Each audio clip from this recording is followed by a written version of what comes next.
A landmark bipartisan housing bill became law last week, despite President Trump's refusal to sign it. The president dismissed the bill as, quote, a yawn, and canceled a signing ceremony to express his anger at Congress for not passing an unrelated bill to overhaul elections. The law, which aims to make housing more affordable at a time when rising prices are a top concern for voters heading into November, passed both the House and Senate with huge bipartisan majorities. I recently spoke with two of the key lawmakers behind the bill as part of our Common Ground series. And joining me now, Republican Congressman Mike Flood of Nebraska, chairman of the Housing Subcommittee, and Democratic Congressman Emanuel Cleaver of Missouri, ranking member of the Housing Subcommittee. Congressman, thank you so much for joining us here on Meet the Press Now. We really appreciate it. Thanks for having us. And so, Congressman Flood, I want to start with you. Lay out what this legislation does. We've been hearing about it now for quite some time. It's been in the news quite a bit over the last 2 weeks or so. What do you see as the highlight of this legislation? First time in 36 years that we have comprehensive housing legislation. The biggest thing I'd like to point to is manufactured housing, 3D printed housing. I mean, all of this has changed so much in the last 10 years. These are not the trailers of yesteryear. For the first time in a long time, you don't have to have a chassis, which makes those homes 30% cheaper. In 1905, you could buy a home, a two-story home, pre-made in the Sears Roebuck catalog. And a lot of those homes still stand today across American cities.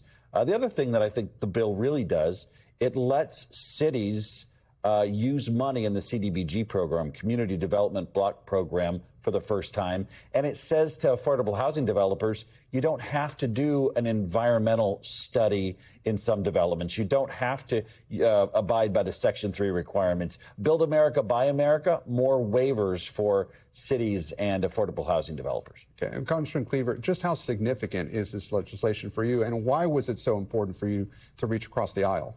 Well, I think we both reached about the same time, and it was one of the best reaches, I think, that we've seen in Congress in quite a while. That's why everybody is moving around and talking about this.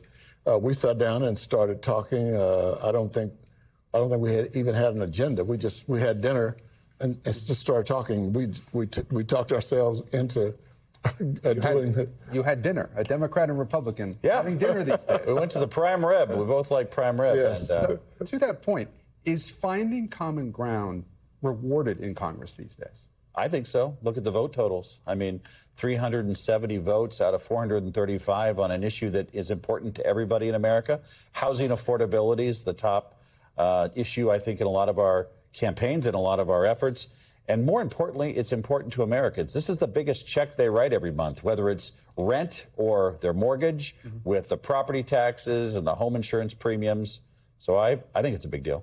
Well, look, you think it's a big deal. The president, however, let this sit for 10 days before he signed it. Did he deny Republicans a victory lap, the ability to have a victory lap heading into the midterm elections by doing that? Well, here's the deal. He wanted to make his point on the SAVE Act. That should surprise no one. I voted for the SAVE Act 3 times. I'm probably going to get a chance to vote on it again.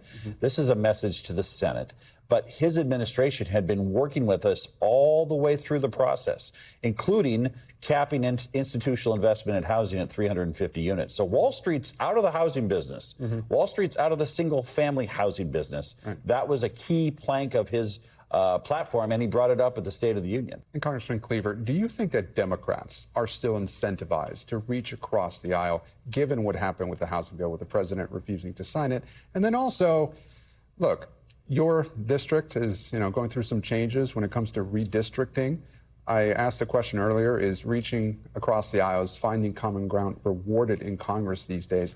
Why should Democrats be incentivized to do what you're doing here and try and strike these compromises? Because it's the right thing to do.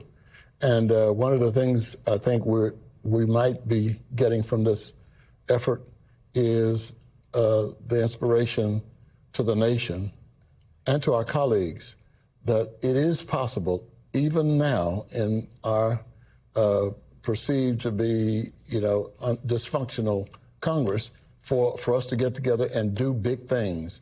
I mean, this is not some piece of legislation that, you can throw around and do it just about at any time. We've not had anything like this in the last couple of decades. And so I think it's a big deal. We made it a big deal. And I think people now want, I mean, as I said to a group the other night, people are already asking, so what are you and Flood doing next? Right. You know, well, to that point, what are you and Flood doing next? A lot of the conversation now in Washington is on the Save America Act. We were just talking about it in this interview. You, of course, are on opposite sides of that issue, given your political parties. But how do you come together on housing, and then when you're so far apart on other issues, how do you come together on an issue, other issues in Congress, to be able to break this deadlock? Well, my advice to any committee or to any member of Congress that wants to get something across the finish line is start the process understanding you've got to get 60 votes in the Senate. If you start the process on an issue and it's like, well, this is going to either be a messaging bill or it's going to go to reconciliation or it's going nowhere. We wanted a bill that crossed the finish line in the Senate, and so we started from that premise. I said, hey, Emanuel, you and I do this. We're going to have to figure out a way to make it happen. There's things I needed. There's things he needed. I didn't get everything I wanted. He didn't get everything he wanted. But isn't that the way America's supposed to work? And when you solve a problem, there's compromise somewhere in the process? Well, Congressman Cleaver, do you share your concerns voiced by some of your Democratic colleagues that, you know, a group of insurgent Democratic candidates who won their primaries could similarly paralyze the Democrats' agenda should you retake the House later this year? Well, I think it's one thing to say a lot of things during the election, during one's election, but I think when we are sworn in and you sit in the room day after day after day, you become interested in getting things done, making something happen. No one wants to go home at the end of their 2 years with no accomplishments. And I think that's going to happen. And I think we may be even overstating the number of individuals who are getting elected as if they are going to change the entire, agenda. They will have an impact. There's no question about it. But I think that the success that we've had is the success that we've all had. And I tell all the young people aspiring to be in Congress this one thing, that we all are not set for this job. Democracy demands dialogue and debate, and that's what we've had. Well, quickly before I let you go, speaking of dialogue, in the spirit of bipartisanship, Senator Lindsey Graham was known for reaching across the aisle. What do both of you take away from his politics? I had an opportunity to fly with him to Lincoln, Nebraska from Washington several years ago, about 2 years ago. And I was struck by he just loved the process. He loved America. He liked being in Congress. And I think he gave every waking hour of every day, 7 days a week to it. When he was engaged with me on the issue, I bet I got 40 texts in a 3-day period. And I haven't talked to him really since. I mean, that's the intensity he brought to it. And I think when you love your job, you love what you're doing, and you're about getting results, that service to the nation should be celebrated. You know, whether we agree with him on all of the issues or not is unimportant when compared to the fact that he represented a willingness to sit down with people on both sides of the aisle to get something done. And I think without knowing it, we did pretty much what I think the good senator, would have wanted us to do, working together. Congressman Cleaver, Congressman Flood, thank you both so much for your time. Good to be with you. Having us. We thank you for watching, and remember, stay updated on breaking news and top stories on the NBC News app or watch live on our YouTube channel.